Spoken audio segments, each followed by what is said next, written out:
hing khen đi nga alem mi te helama baby aging mi va na leng to di o akot ku na lu tahi si som le chi ni agizen atang sim sem mun gam ta tilema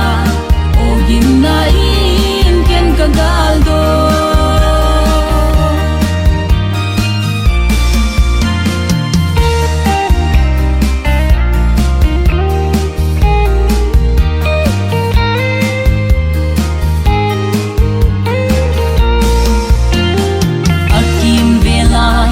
sing kung apo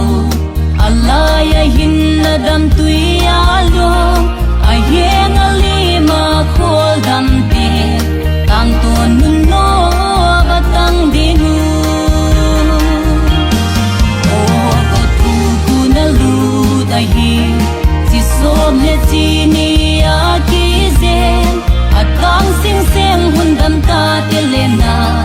o gin na yin ken kang kaldo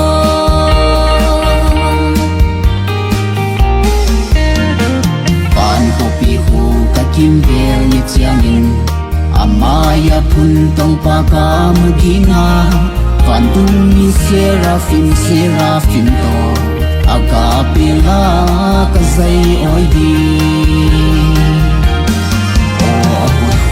o na lu dahi le chini akize atang sing sen hun dam ta te lena o kim na in ken ka galdo